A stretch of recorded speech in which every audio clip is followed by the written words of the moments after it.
إن الحمد لله نحمده ونستعينه ونستغفره ونعوذ بالله من شرور أنفسنا وسيئات أعمالنا من يهده الله فلا مضل له ومن يضلل فلا هادي له وأشهد أن لا إله إلا الله وحده لا شريك له وأشهد أن محمدا عبده ورسوله اللهم صل وسلم وبارك ونعم على سيدنا وإمامنا وقدوتنا محمد وعلى آله وصحبه وسلم تسليما كثيرا أما بعد فبارك الله فيكم de votre présence à ce nouveau live que nous consacrons à la prière. Alhamdoulilah, la semaine passée, nous avons abordé l'aspect du tayammum et des grandes ablutions et nous avons commencé effectivement à expliquer à la fois théoriquement mais aussi de façon pratique les piliers, les premiers piliers et obligations et sunan de la prière. Barakallahu fik, Cheikh, de nous accompagner pour ce nouveau live, effectivement, pour expliquer de façon pratique. Pour nous, c'était quelque chose d'important, de montrer aussi par le geste la meilleure façon, en tout cas la façon, celle du prophète alayhi salatu wassalam, de faire sa prière. Jazakallahu khairan, Cheikh. Oui. On va commencer peut-être par la première, par des questions qui ont été posées lors du dernier live. La première concerne quelqu'un qui pose la question, qui perd ses ablutions très souvent, même juste après avoir fait les ablutions, il les perd. Est-ce qu'il est autorisé à faire tayammum? Bismillah, alhamdulillah, wa salatu wa salam ala rasulillah. C'est une épreuve. C'est une épreuve, alhamdulillah, il faut que la personne le prenne bien. Et bien sûr, moi, je lui conseille d'abord de consulter. Donc, quand même, ça peut être une maladie. Deuxièmement, il faut connaître l'origine de la maladie. Si la maladie est due au fait de toucher l'eau, effectivement, elle fait le tayammum. Si ce n'est pas le cas, il lui est permis de faire les ablutions, de commencer la prière et de continuer sans les ablutions. Parce que c'est récurrent et elle n'a pas 5 minutes pour pouvoir, la personne, 5 minutes pour pouvoir finir sa prière. Auquel cas, il ne va pas passer son temps à le faire. Si c'est dû au tayammum, parce que si ce n'est pas dû à l'eau, en fait, elle peut très bien faire le tayammum et quand même perdre ses ablutions. Donc, il faut connaître l'origine. Médicalement parlant, et ensuite, alhamdoulilah, une fois qu'on connaît l'origine, il n'y a pas de souci. Il y a les savants, ils y ont pensé, alhamdoulilah, soit la personne agit comme l'incontinent, soit alors, à ce moment, elle fait le tayammum, si ça évite, si c'est le contact avec l'eau qui l'amène à perdre des ablutions. Jazakallahu khairan. Autre question effectivement, que quelqu'un a posée, ceux qui font la prière chez soi, surtout nos sœurs, parfois il y a des bébés, des enfants qui passent devant. Est-ce que la prière est valide ou pas? Alhamdulillah, l'avis majoritaire, c'est qu'elle est valide. Et ce qu'il faut également savoir, c'est que soit la sœur, alhamdulillah, elle a beaucoup de récompenses avec tout ce qu'elle fait, etc. Et donc, soit elle attend, elle occupe le bébé, elle attend que le bébé dorme, etc. Parce qu'il ne faut pas non plus prier dans le stress. Le plus important, c'est le khushu'. Si elle n'est pas concentrée du tout à cause du bébé, le mieux, tant que l'heure n'est pas sortie, c'est d'attendre. Ou de confier à son père ou à quelqu'un d'autre. Si ce n'est pas le cas, quand le bébé vient, elle peut aussi, comme l'a fait le prophète sallam, même en prière en groupe, de prendre l'enfant. Mais ça, on le verra, Inch'Allah, comment prier même avec l'enfant. Si le bébé vient, et bien sûr, elle ne va pas quitter la position debout pour aller le chercher, mais si elle est par exemple au sujoud ou assise, le bébé qui vient, elle peut très bien prendre le bébé et continuer sa prière. Donc, il ne s'agit pas d'empêcher le bébé de passer. Non, il s'agit d'être concentré le maximum possible. Et le prophète sallam est resté autant qu'il fallait, alors que sa petite fille était sur son dos, ou des choses comme ça. Ça aussi, c'est possible. Mais ça, Inch'Allah, je pense qu'on le détaillera d'un point de vue pratique plus tard. Jazakallahu khairan. Il y avait une troisième question que Shaitan m'a fait oublier. Et je pense que c'était sur le tayammum. Si je me rappelle, je ne sais pas, Cheikh, si tu t'en souviens, mais sinon, Inch'Allah. Lien de la vidéo en description pour voir la description de la prière. Du coup, le dernier cours, le dernier live, on était au sujoud. Tout à fait, on était arrivé au recours. Au recours, pardon. On était arrivé au recours, et donc on a vu comment est-ce que Mohamed était souple. C'est pas ma grande qualité, on va dire. Du coup, on a dit que le recours le recours, c'est le fait effectivement de s'abaisser. Je ne sais pas comment on parle. C'est une inclinaison, je ne sais plus en français. On appelle ça une génuflexion. Une génuflexion. Barakallahu fik. Du coup, la génuflexion, effectivement, avec les mains sur les genoux, avec les doigts séparés, et on tient bien, effectivement, on tient ses genoux, pardon, en ayant les bras effectivement écartés, enfin en tout cas les bras écartés, arqués, ça ne gêne pas les personnes à côté. Et là, on dit Subhana Rabbi al-Azim, ou dans une autre version, Qui est une Subhana Rabbi al-Azim, obligation. qui est une obligation, Subhana Rabbi al-Azim wa bihamdih, une fois étant une obligation, et plus 3 fois, 5 fois, effectivement, le witr, c'est le mieux. Peut-être on peut faire 4 ou 5, plus, étant une sunna, ce n'est pas obligatoire. Absolument. C'est bien ça. Et du coup, après ceci, on se relève. Oui, on se relève, se mais relève. comme tu dis, je pense qu'il y a un autre pilier, Oui. malheureusement, et il y a beaucoup d'erreurs dessus, c'est vraiment de rester le minimum de temps pour que tous les membres reviennent à leur place. Justement, ça c'est un pilier global. C'est un pilier global, absolument. Qui Mais correspond à toute la on prière. pourrait en parler plus tard, Oui, mais que c'est là, le important d'en minimum, parler. c'est puisqu'on voit moi j'ai déjà vu des gens en train de dire Allah Akbar, ils ne sont pas arrivés déjà qui prennent le pantalon pour se relever. C'est-à-dire, ils font ça, Allah Akbar, subhanallah. Et c'est déjà levé. Exactement. Et là, la prière est nulle. Totalement. La raka est nulle. Elle est nulle totalement. parce que c'est un pilier de la raka. C'est un pilier de la prière. Exactement. Mais comme tu l'as expliqué, le temps de dire une fois, ça prend 3 secondes peut-être. Quand on est vraiment dans cette position, Subhan Rabbil Azim, tous les membres sont revenus à leur place. Par contre, le fait d'arriver à peine et de se relever, la raka est nulle. Du coup, effectivement, il faut faire le geste, rester un minimum de temps, effectivement, que le calme soit revenu, la sérénité. Et donc, dans cette position-là, et ensuite, comme tu l'as dit, on se relève. On se relève. Du coup, le fait de se relever étant... Le fait de se relever de roko est un pilier.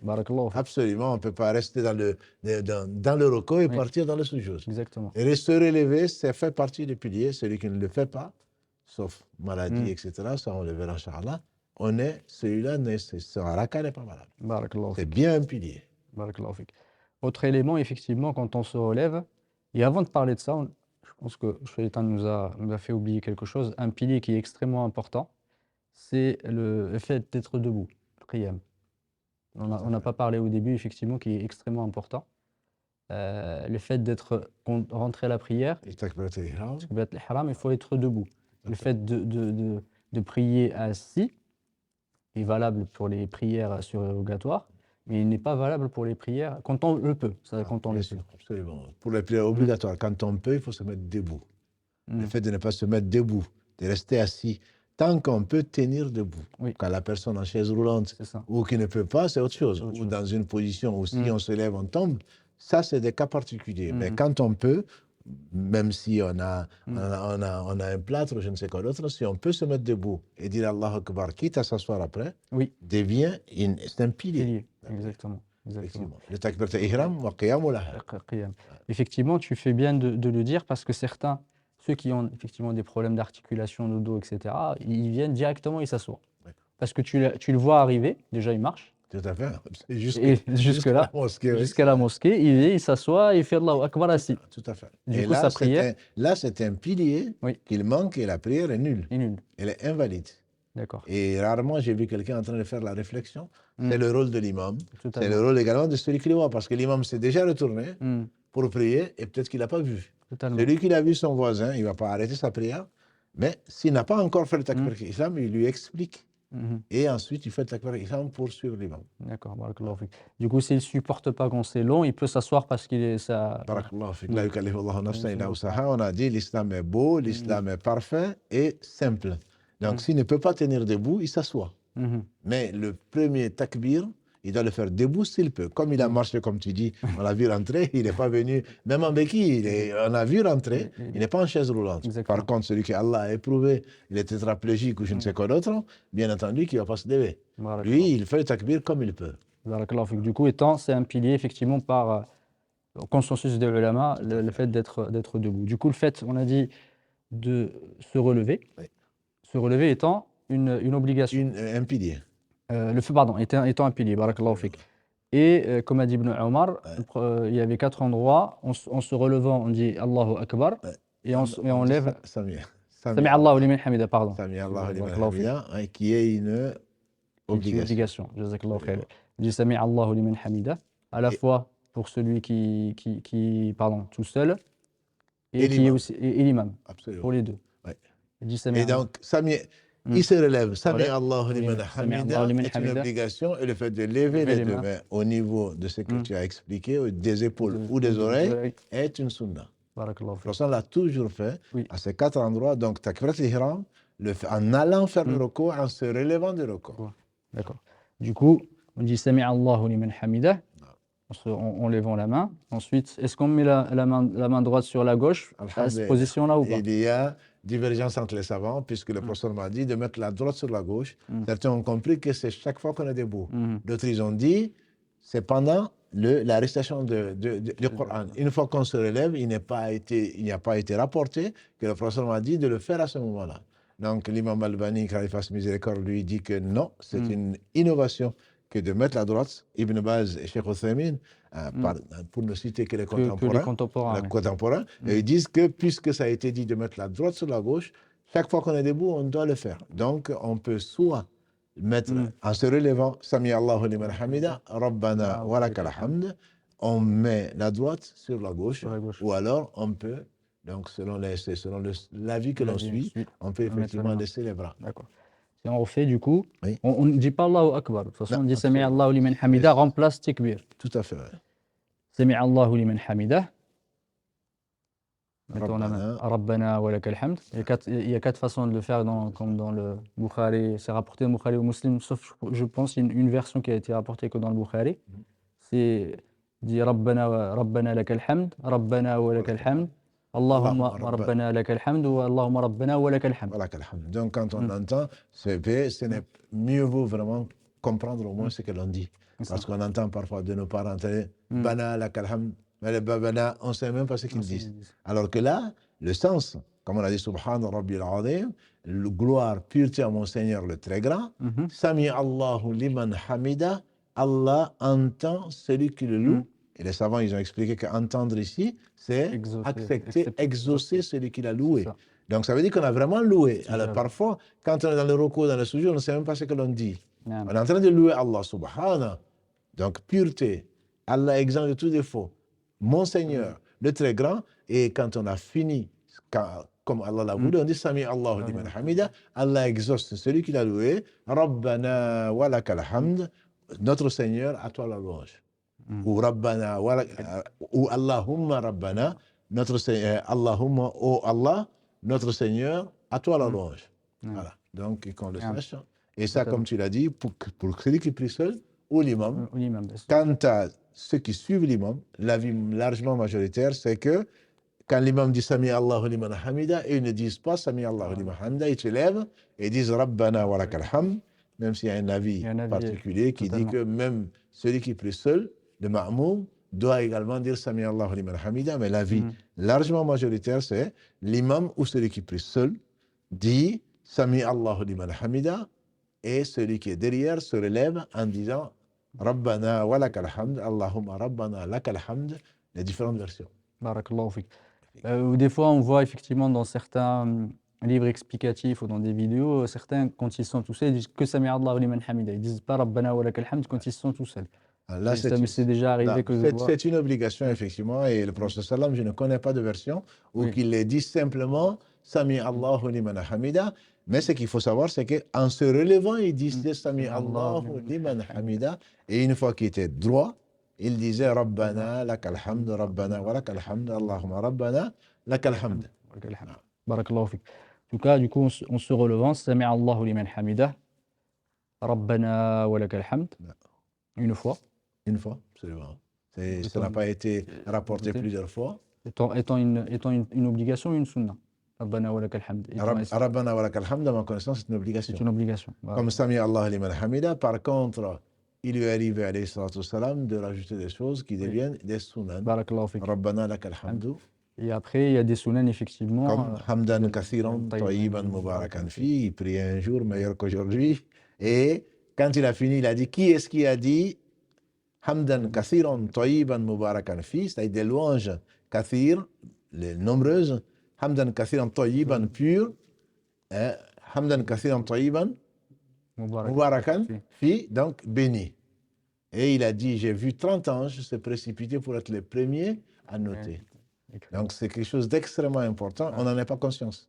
Donc quand on a le temps, et souvent on consacre beaucoup plus de temps à autre chose qui est moins important, quand on dit Sami Allahu liman hamida, Rabbana wa lakal hamdu, et pas en train de dire, on ne sait même pas ce que l'on dit. Rapide, il faut le dire doucement et que ça rentre dans le cœur. Si on peut dire Hamdan kathiran tayyiban mubarakan fi, ou d'autres formules que l'on trouve dans les livres, alhamdulillah, ça ne peut être que mieux, ça sont des sunan. Ce ne sont pas des obligations, absolument. On peut les faire, mais le mieux c'est de les faire, alhamdulillah, quand on les connaît. Absolument. Il n'y a rien, voilà, il n'y a pas de hasard, et plus on le fait, plus on aura, Inch'Allah, la récompense. Sauf si on est imam et qu'il y a des faibles, des malades derrière nous, etc. Il faut alléger la prière tant bien qu'il faut la faire correctement. Barakallahu fik.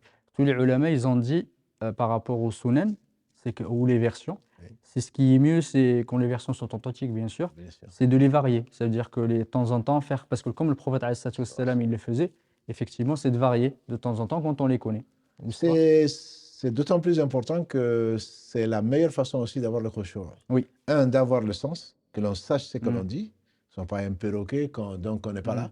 Et ça oblige, parce que quand on le varie, ça oblige de réfléchir et que le cœur soit présent, en train de chercher une autre version. Exactement. Comme dans le tahiyya, qu'on verra Inch'Allah Tashahhud, où il y a au moins 5 versions, comme dans d'autres, même dans le ruku', Subhana Rabbil Azim, le dire 3 fois comme tu dis, parfois dire Subhana Rabbil Azim, wa bihamdihi, ou Subuhun Quddusun Rabbul Malaikatu wa Ruh. Donc ça permet en même temps de se concentrer, et ce qui est recherché dans la prière, c'est avant tout le khushu'.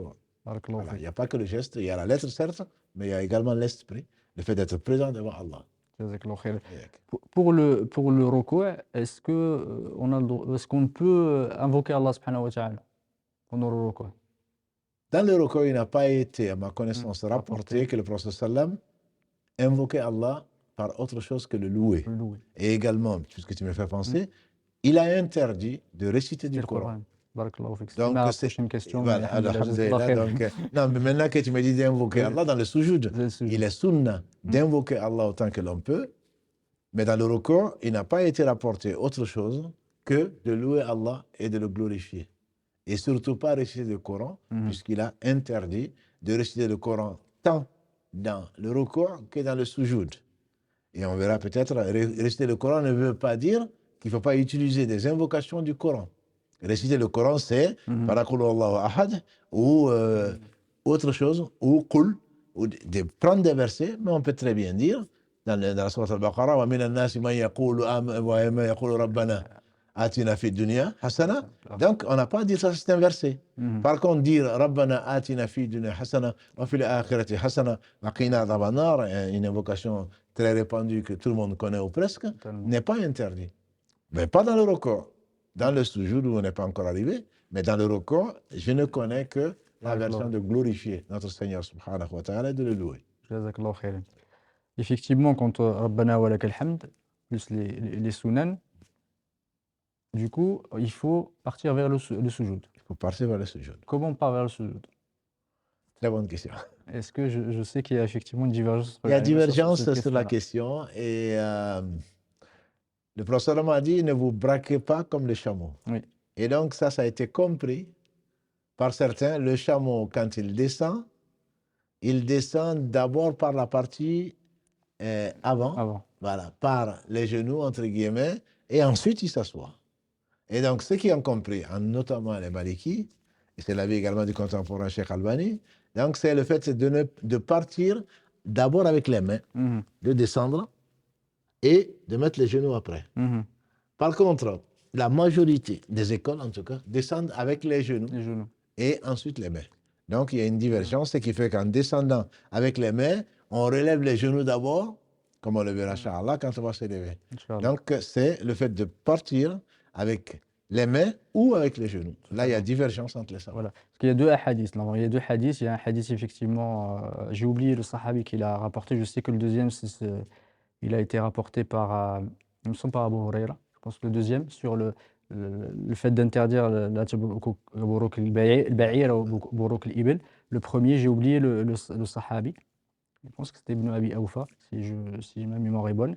Effectivement, le prophète sallam effectivement, il rapportait que le prophète sallam, quand il descendait d'abord les mains et ensuite les genoux. Oui.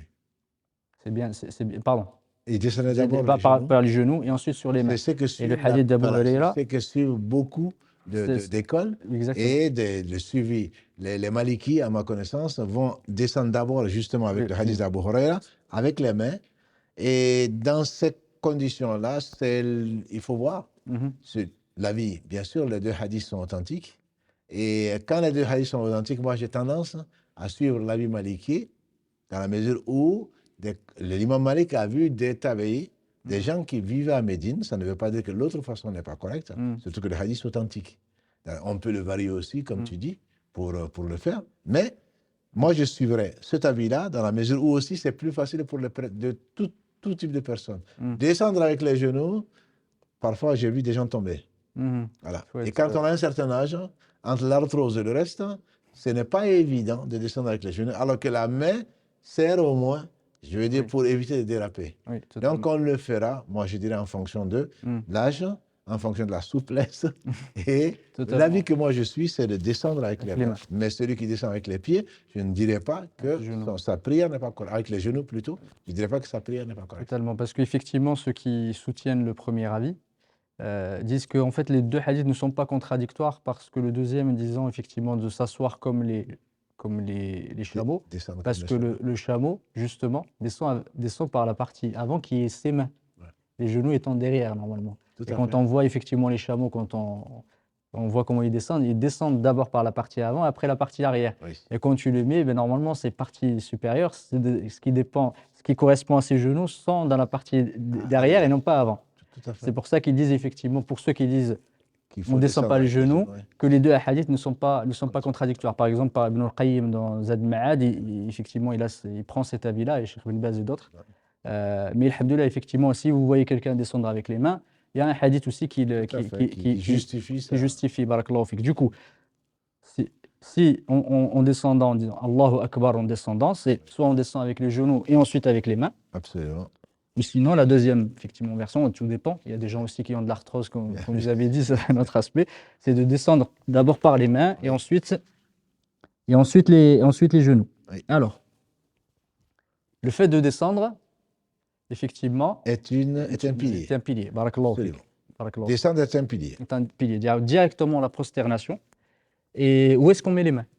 On peut parler des mains et des pieds. Où est-ce qu'on met les mains? Les mains se mettent on met la tête entre les mains. Entre les mains. Voilà. Donc les mains se mettent au niveau des oreilles, si on peut l'appeler ainsi, mais en tout cas, c'est la bonne position. Voilà. Oui. La tête se met entre les mains.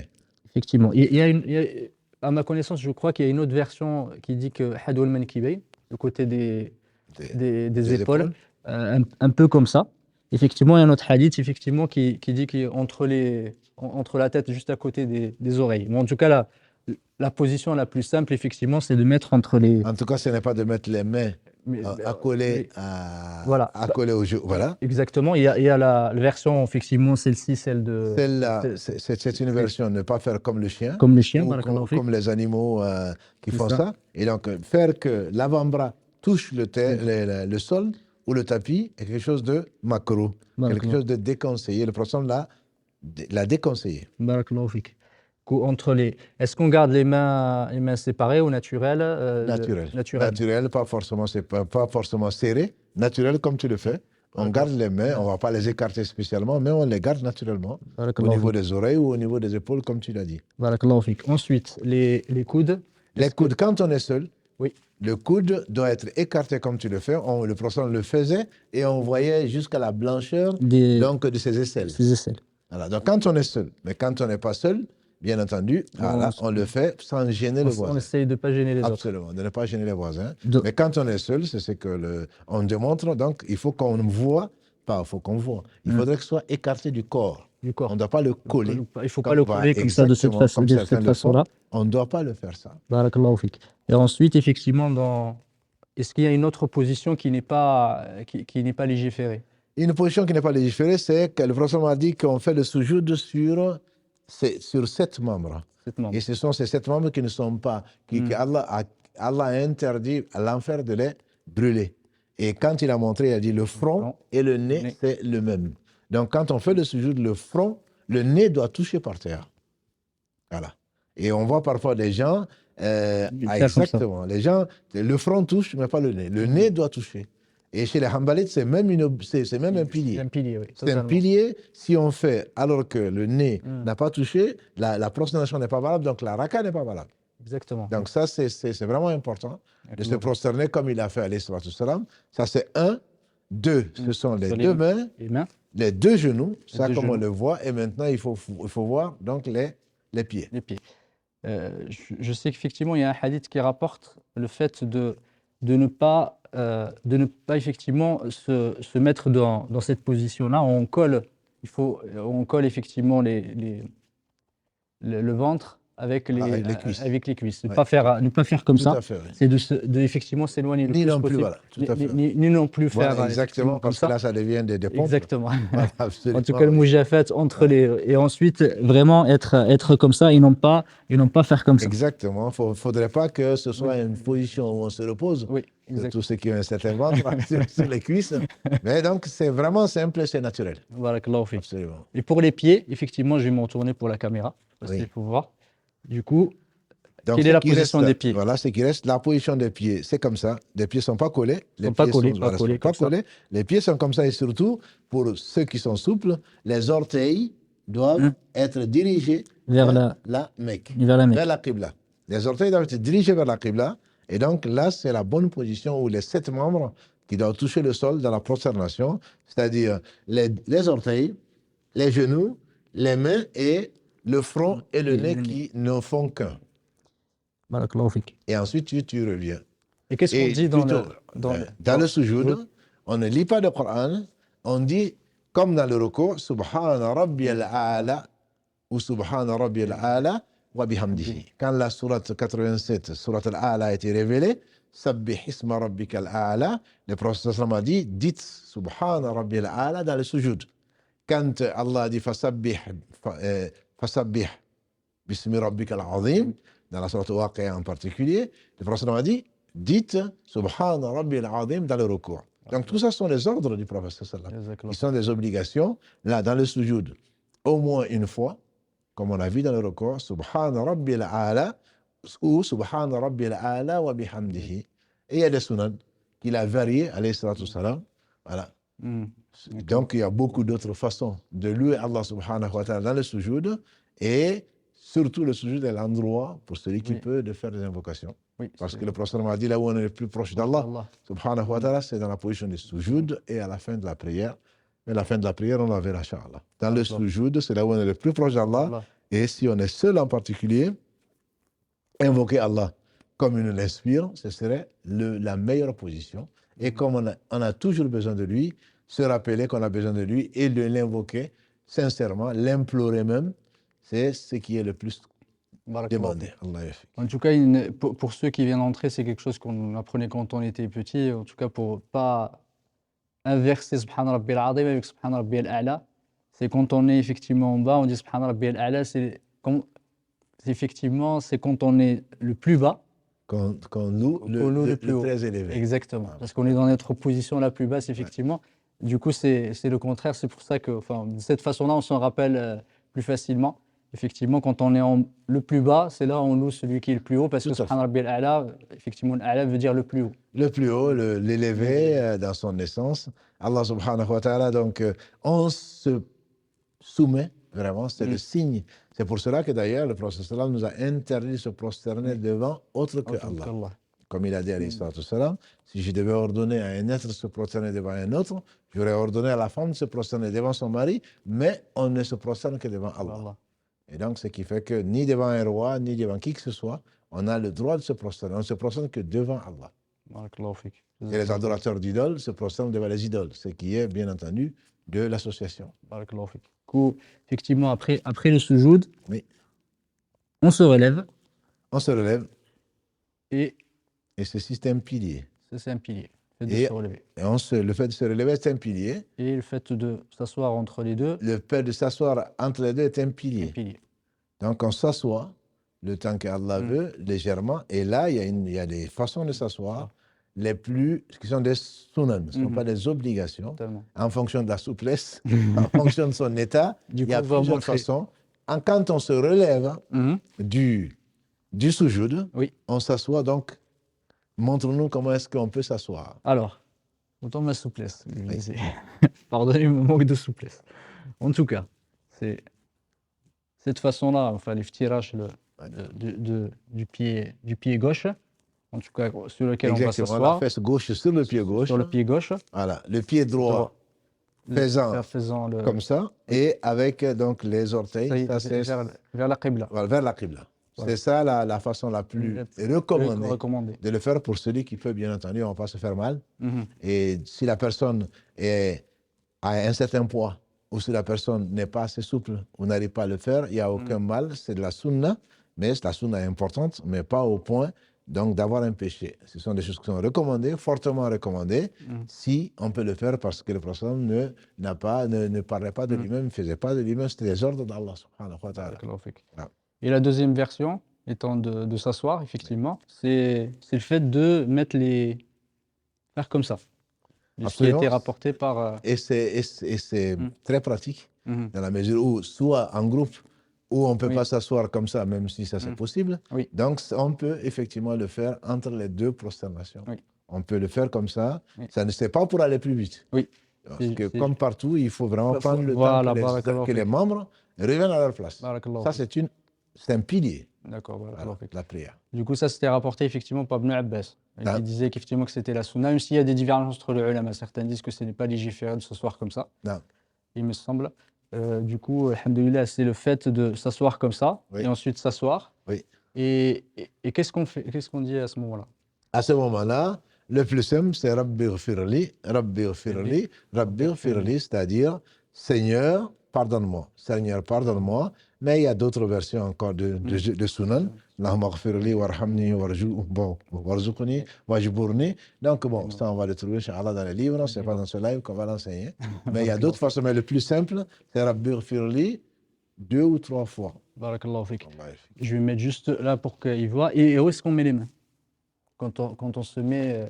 Quand on s'assoit, c'est naturellement, comme tu l'as fait, c'est exactement comme ça. On met les deux mains à plat sur les deux, sur les deux cuisses. Cuisse Voilà, au niveau des genoux. D'accord. Barakallahu fik. C'est la façon légiférée. Légiféré. Jazakallahu khair. On lève pas les mains. On fait pas. Barakallahu on lève fik. pas les mains. Là, ça n'a pas été rapporté que le prophète, en se levant, donc du soujoud, du premier soujoud, levait les mains. Il se relevait comme tu l'as fait et les mains donc étaient à plat sur les deux cuisses, au niveau des genoux. Barakallahu fik. Ensuite, on dit Allahu Ensuite, Akbar. donc, Allahu Akbar Allahu qui va Akbar. l'accompagner. Le Allahu Akbar est une obligation et le sujoud, deuxième sujoud, est un pilier. Comme on l'a vu tout à l'heure, donc avec les bras écartés, avec les mains au niveau des oreilles ou des épaules, comme tu l'as fait, avec le front et le nez qui ne font qu'un dans le sujoud, les deux genoux, les deux mains et les pieds comme tu l'avais montré la première fois dans le sujoud. Et donc c'est ça le deuxième sujoud pour n'importe quel des rak'ahs. Jazakallahu khair. Et du coup, dans le deuxième sujoud, on fait la même chose que le premier. Dans le deuxième sujoud, on fait la même chose, sinon on pourrait demander à Allah ce qu'on avait oublié. Voilà, ensuite, ça sont des sunan et Allah aime qu'on l'invoque et menace de l'enfer celui qui, par orgueil, ne l'invoque pas. Et justement, le sujoud, barakallahu fik, au jour du jugement dernier, Allah va demander aux gens de faire le sujoud. Oui. Et ne le feront que les gens qui faisaient le sujoud dans ce bas monde. Et là, ce n'est pas le moment là-bas d'apprendre le sujoud ici pour pouvoir le faire là-bas. Non. Ne pourront se prosterner devant Allah ce jour-là, au jour du jugement dernier, que ceux qui faisaient le sujoud. Donc c'est vraiment important. Du coup, on se relève effectivement. Je sais qu'il y a divergence entre les ulama de comment on se lève. Oui, c'est comme on descend. Il y a la même divergence. Une divergence. Certains, Voilà. effectivement, en se relevant avec les mains ou sinon directement avec les genoux. Avec les genoux, voilà. Ceux qui descendent, ceux qui mettent d'abord les genoux par terre, se relèvent avec le genou en dernier, enlèvent d'abord les mains. Donc c'est l'inverse. Et ceux qui se relèvent ceux qui descendent avec les mains, eux, les relèvent d'abord les genoux. Voilà, et après cèdent avec les mains. Et après les mains. D'accord. Voilà. Et donc là, on a fini la raka'a. Ça, c'est l'unité de prière. Donc on a fini la raka'a. À ce moment, si c'est 2 raka'a, comme c'est connu pour le matin, ou si c'est 3 raka'a, comme le maghrib, ou si c'est 4 raka'a pour les autres, donc on répète cette unité qu'on appelle la raka'a. Donc dans cette raka'a, dans ce mouvement que tu viens de faire, s'il y a un pilier qui manque, la raka n'est pas valable. D'accord. C'est ça la raka, c'est pas que la prière n'est pas valable, mais la raka La raka'a n'est pas valable. Absolument. D'accord, barakallahu fik. Du coup, si on refait, en se relevant, effectivement, c'est soit on se lève en enlevant d'abord effectivement les genoux, s'aidant avec les mains pour se lever. Et de toute façon, soit on se lève comme ça ou avec les mains, effectivement. Ou sinon, ceux qui enlèvent les mains et ensuite ils se lèvent avec les genoux. Tout à fait, C'est un peu plus compliqué.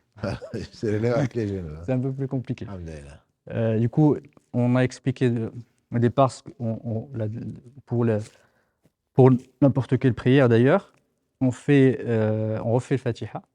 Effectivement, on ne fait pas de istiftah, comme on a dit. Tout à fait. C'est au début. Terminé. Là, c'est le premier. Là, on refait la Fatiha. Question importante, je sais qu'il y a des avis entre les ulama là-dessus, sur l'isti'adha min shaytan rajim. Est-ce qu'on le refait dans la deuxième ou on se contente de celle de la première? L'avis majoritaire, c'est qu'on ne le refait pas. Oui. Mais le fait de le refaire n'enlève, puisqu'on parle du Coran, quand tu lis le Coran, demande protection. Comme tu vas lire le Coran, la Fatiha, certains ont compris que chaque fois que l'on lit le Coran, on demande protection auprès d'Allah. D'autres disent non, tu l'as déjà fait au début, tu n'as pas besoin de refaire. D'accord, barakallahu fik. Fais la Fatiha, la deuxième sourate. Deuxième sourate. Du coup, c'est la même forme que la première Tout à rak'at. fait, le ruku', qui est un pilier, rafa min ruku', on se relève du ruku'. Sami Allahu liman hamida rabbana wa lakal hamd, deux obligations. Et ensuite, on descend à nouveau, donc pour la première prosternation sur les 7 membres, on se relève. Rabbi Ighfirli, on va à nouveau dans la deuxième prosternation, comme tu viens de nous le démontrer, et ensuite on s'assoit. Du coup, je vais refaire effectivement pour montrer depuis le début. Tout à fait. Le deuxième raka'a, pardon. On met les mains sur la droite, il y a la Fatiha. La sourate, et ensuite on fait la première génération, Allahu Akbar, Sami'a Allahu liman hamidah, Rabbana wa lakal hamd, Allahu Akbar, Allahu Akbar, Allahu Akbar,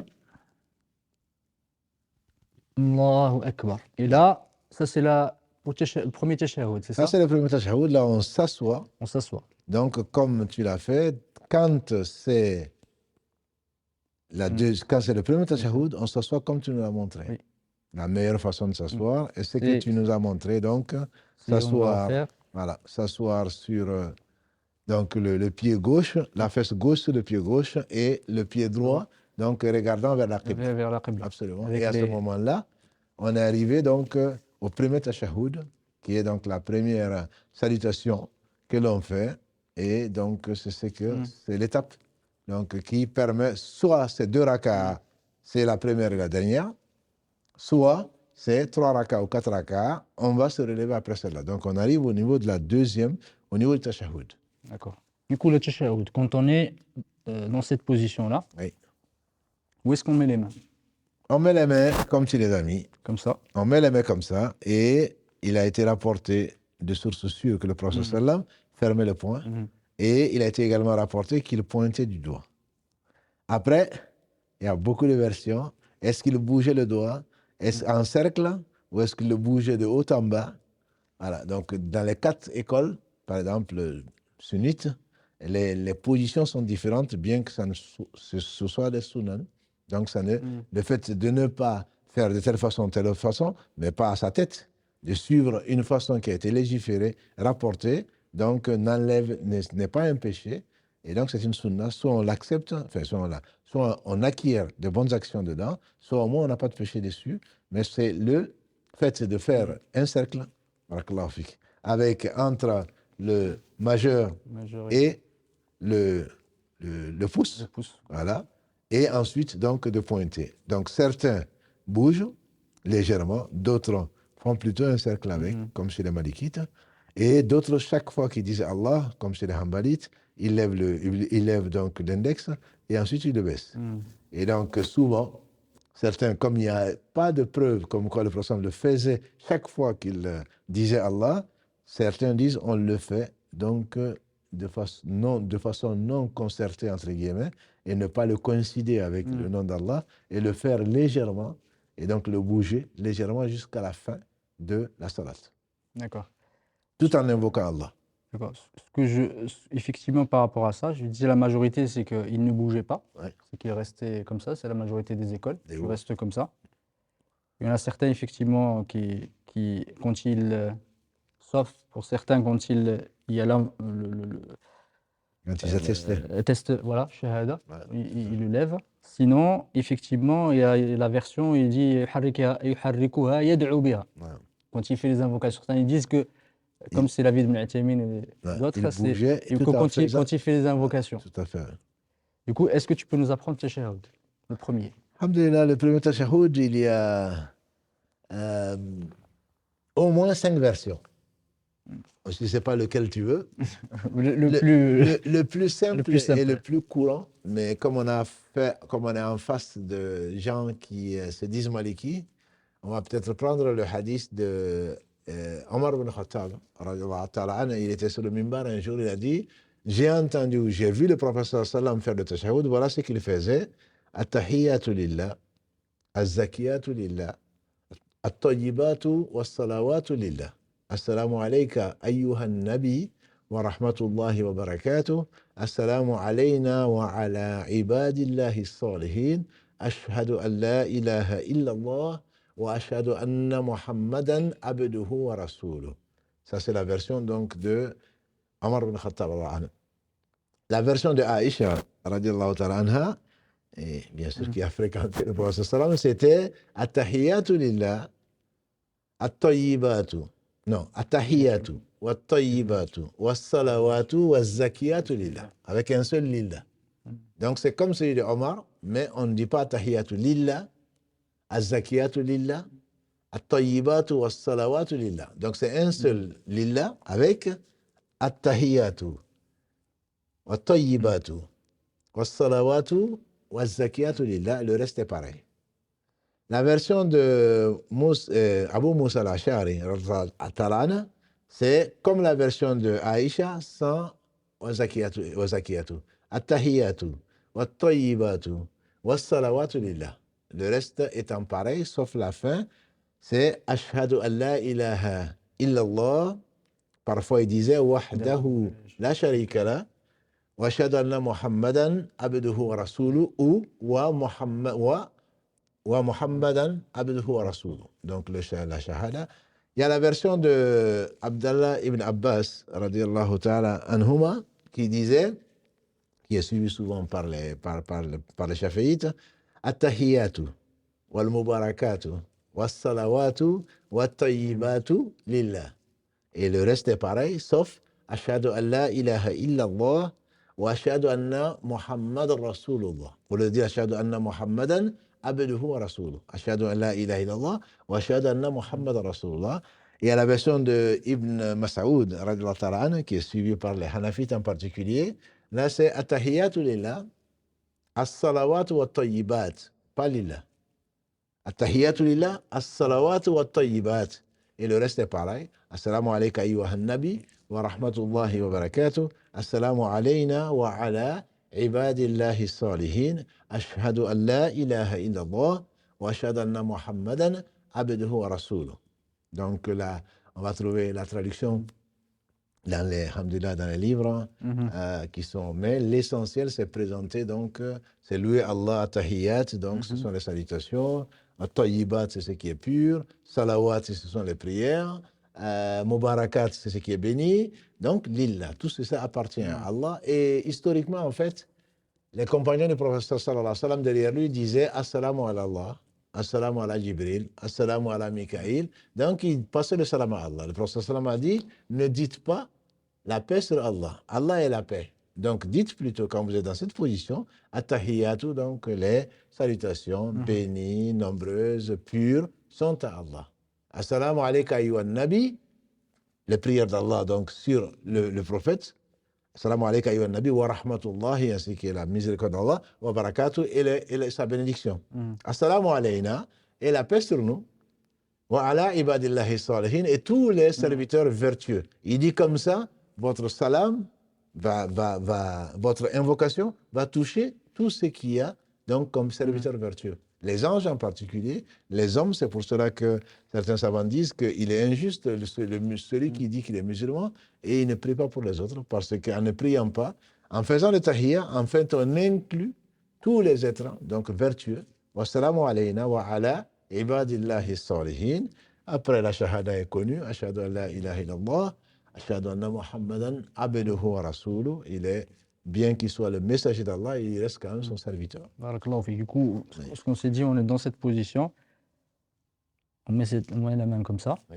La deuxième, effectivement, il y en a certains qui mettent la main comme ça. Tout à Dans fait. certaines Sans, écoles. sans bouger. Voilà. Sans même faire le salut. Voilà, ça c'est surtout les hanafites, ils posent la main comme ça. Et juste, voilà, juste avec. au niveau de la shahada. Voilà, exactement. Certains même, il y a des avis, effectivement, ils mettent la main sans.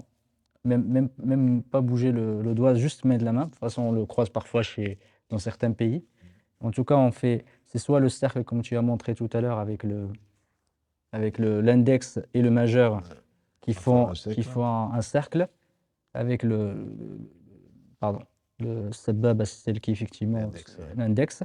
Soit on le bouge pendant toute la prière, pendant toute la tashahhud, soit on le lève que quand on prononce le nom d'Allah. Oui, tout à fait. Soit effectivement, on le garde. Et il y en a certains, effectivement, qui font, même s'il y a certains ulama et divergences, ils disent qu'effectivement, ça, c'est pas de tahrik, ça, c'est khafd wa raf'. Du coup, ce n'est plus bouger, c'est de baisser et lever. Ouais. Du coup, ils disent que le mieux, c'est de bouger et ne pas. Légèrement et ne pas baisser, parce que certains, on les voit, ils font ça.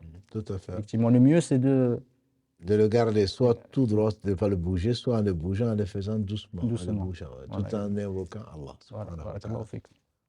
Et comme tu as dit tout à l'heure, certains disent que yuharriku wa yad'u biha, comme Cheikh Ibn Uthaymin ou d'autres, c'est cité les contemporains, disent qu'il ne le bougeait que quand il dit Assalamu alayka ayyuha nabi, parce que c'est un dua. Assalamu alayna wa ala ibadillahi salihin. C'est à ce moment-là qu'on le bouge et ensuite on ne le bouge plus. Jusqu'à la fin quand on le lève, c'est ça? Et du coup, pour toi, le mieux, c'est de le bouger jusqu'à la fin, ou quel est pour toi l'avis? Où est-ce qu'on parie? Là, dans les premiers tashahhud, oui. Moi, je le garderai bouger jusqu'à me lever, jusqu'à terminer. D'accord.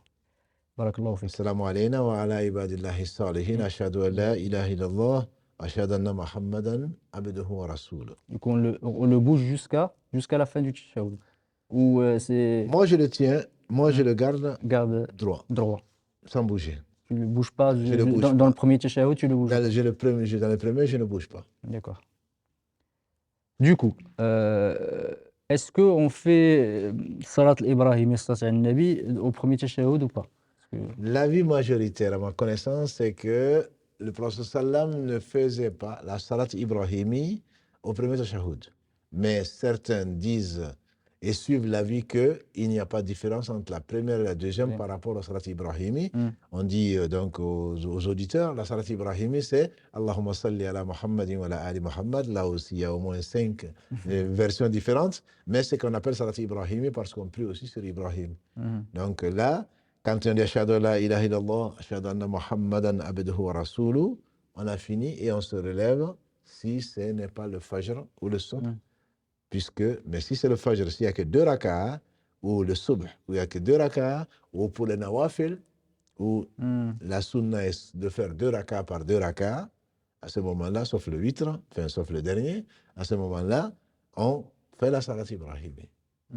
Donc, il faut suivre le tahiyya. Là, pour l'instant, on est dans la 2e raka'ah pour les 4 prières qui ont plus que 2 raka'ah. Inch'Allah. Du coup, effectivement, à ce niveau-là, comment on avait dit comment s'asseyer.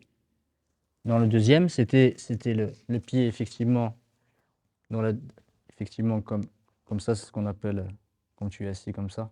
Ah oui, non, là, je vais reposer. Tu te reposais. Parce qu'effectivement, je sais qu'il y a des divergences entre les ulama là-dessus. Parce que certains, ils disent qu'on s'assoit comme ça, comme on a fait tout à l'heure. Et certains disent on s'assoit comme ça, comme tu viens de le montrer, quand même sur le deuxième. Quand c'est la deuxième. Même la deuxième, certains. Parce que je sais qu'il y a des divergences entre les ulama sur quand tu as parlé du subh, ou du fajr, qui disent qu'on s'assoit que comme dès le moment où on est dans la deuxième, on s'assoit comme si la deuxième, peu importe. Tout à fait. Et certains disent qu'effectivement, on s'assoit comme à la dernière. Tout à fait, parce qu'on dit que le prophète sallam, quand ce n'était pas la dernière, il s'asseyait comme tu l'as Oui, montré, donc il s'asseyait sur le pied gauche Oui. et donc la fesse gauche sur le pied gauche et donc le pied droit tendu et les orteils vers la qibla. Ça, c'est quand il doit se relever. Mais quand il doit passer dans la dernière raka, il s'asseyait donc, ça on le verra inchallah, sur la fesse gauche, tout en maintenant donc le pied vers la qibla. Est-ce que quand le deuxième est la dernière raka, est-ce qu'il faut s'asseoir sur la fesse Voilà, ou est-ce qu'il faut s'asseoir donc sur le pied? sur le pied. Là, effectivement, il y a divergence dessus. À ma connaissance, l'avis le plus répandu, en tout cas, c'est le fait donc de, chaque fois qu'il y a deux, de rester sur le pied gauche. Barakallahu fik. Jazakallahu khair. Du coup, effectivement, on est arrivé à la deuxième, au deuxième tashahhud. Quand on parlait tout à l'heure, effectivement, on va s'arrêter là, Inch'Allah, parce que comme ça, sur le prochain live, bi'idhnillahi ta'ala, on continuera sur la deuxième partie jusqu'à la fin. Le tama'nina, c'est important.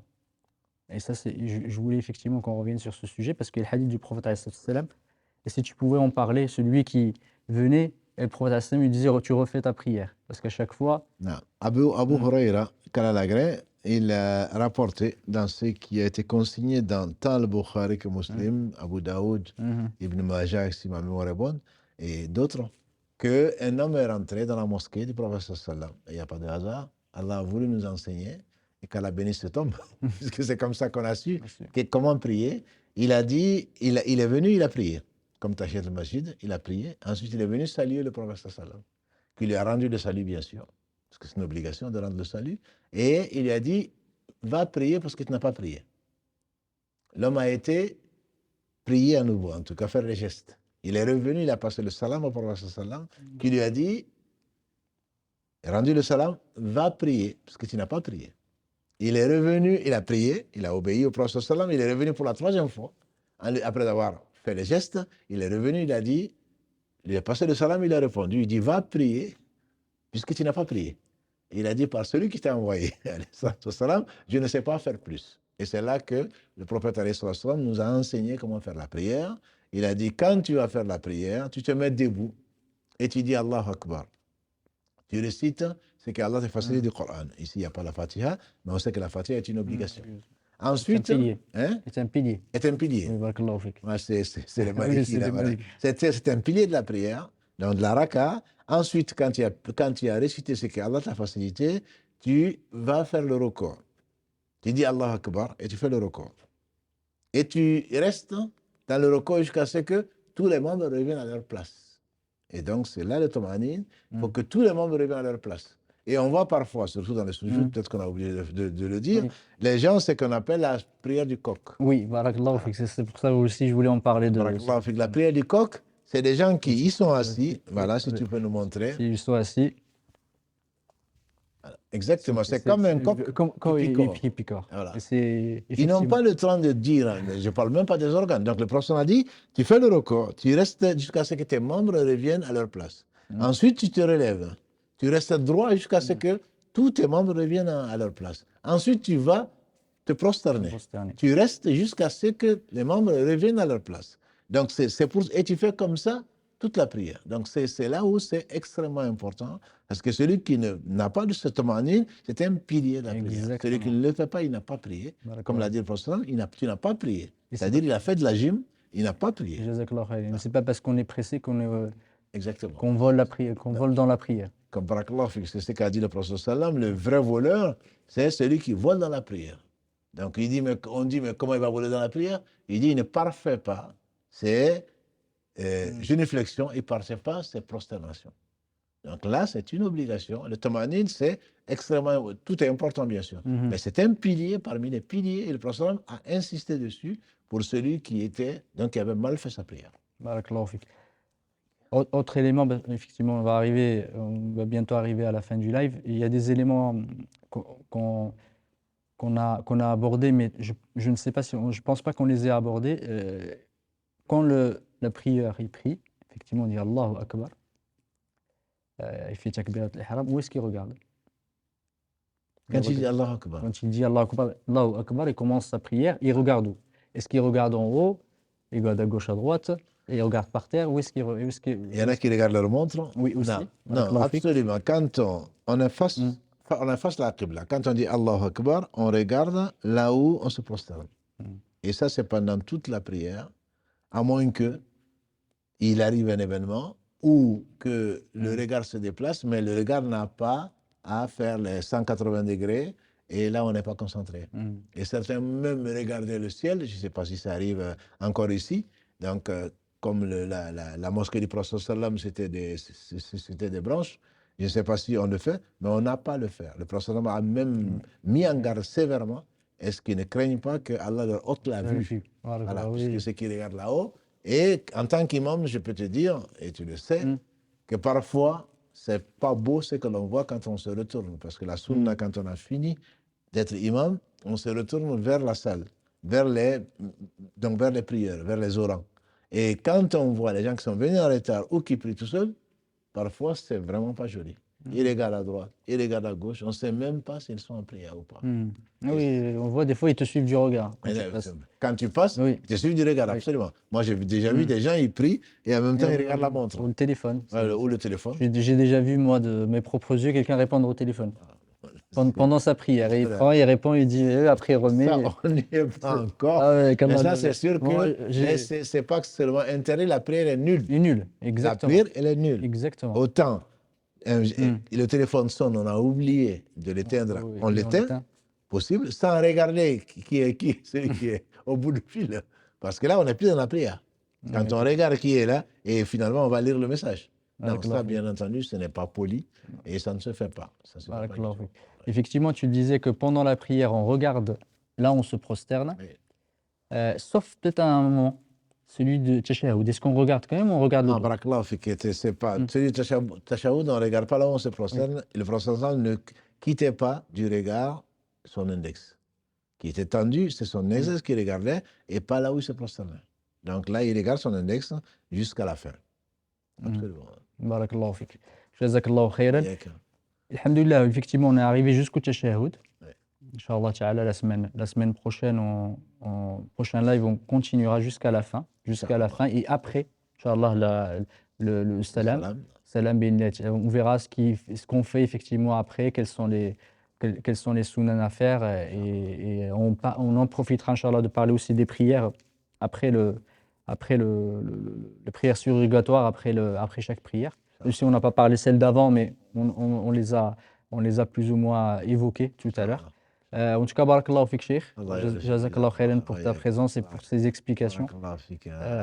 Qu'Allah nous apprenne effectivement, nous rende meilleurs et qu'il nous fasse à ce qu'on accomplisse de la meilleure façon cette prière, cette adoration extrêmement importante. Qui est, comme tu l'as dit, l'acte qu'Allah aime le plus. Totalement. Ça suffit vraiment comme motivation. Totalement, jazakallahu khairan. Et avant de terminer, on va passer à l'énigme. Donc, la réponse de l'énigme, c'était un couple, un don précieux, un couple de guides, mais souvent inopérants. Donc, ils seront témoins. Il s'agissait en fait de lui et de la vue. Et Allah l'utilise souvent. Inna sam'ala wal basar wal fu'ad, mais souvent, c'est Allah subhanahu wa ta'ala nous parle souvent de lui et de la vue, qui seront témoins, on espère pour nous et pas contre nous, et qui c'est un don précieux demandé à l'aveugle et demandé au sourd, mais ce n'est pas comme Allah le dit, ils sont souvent inopérants, parce que ce n'est pas les yeux qui sont aveugles, mais c'est bien le cœur. Donc le cœur récupère ce que lui entend, ce que la vue voit, et l'interprète, le médite, pour célébrer les louanges d'Allah subhanahu wa ta'ala. Jazakallahu khairan wa barakallahu fik. On va arrêter là aujourd'hui. Qu'Allah subhanahu wa ta'ala vous récompense par le meilleur. سبحانك اللهم وبحمدك أشهد أن لا إله إلا أنت أستغفرك وأتوب إليك سبحان ربك رب العزة عما يصفون وسلام على المرسلين والحمد لله رب العالمين. بارك الله فيك.